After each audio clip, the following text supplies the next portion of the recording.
ہم سمجھتے ہیں کہ عید صرف اور صرف خوشیاں منانے کا نام ہے، جبکہ عید دراصل خوشیاں بانٹنے کا نام ہے۔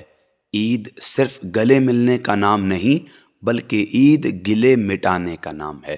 کسی نے کہا نا، لیس العید لمن لبس الجدید، عید ان لوگوں کی نہیں ہے جنہوں نے اچھا لباس پہنا ہے، انما العید لمن خاف بالوعید، بلکہ عید تو ان لوگوں کی ہے جو اللہ کی وعید اور اس کی پکڑ سے ڈر گئے۔ لیس العید لمن تبخر بالعود، عید ان لوگوں کی نہیں جنہوں نے اچھی خوشبو استعمال کی، انما العید لمن تاب ولا یعود، بلکہ عید تو ان لوگوں کی ہے جنہوں نے توبہ کی اور تا دم آخر اپنی توبہ پر قائم رہے۔ لیس العید لمن نصب القدور، عید ان لوگوں کی نہیں ہے جنہوں نے عمدہ کھانے پکائے ہیں، انما العید لمن سعد بالمقدور، بلکہ عید تو ان لوگوں کی ہے جنہوں نے نیک بننے کی کوشش کی ہے۔ لیس العید لمن تزین بزینت الدنیا، عید ان لوگوں کی نہیں جنہوں نے دنیا کی زیب و زینت کو اختیار کیا ہے، انما العید لمن تزود بزاد التقوی،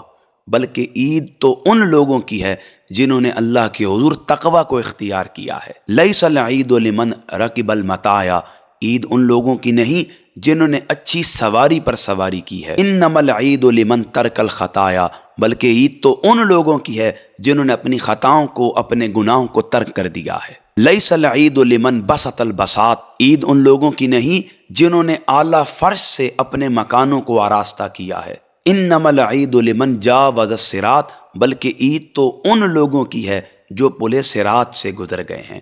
لہٰذا اس بات کو سمجھ لیں کہ عید صرف خوشیاں منانے کا نام نہیں بلکہ عید خوشیاں بانٹنے کا نام ہے۔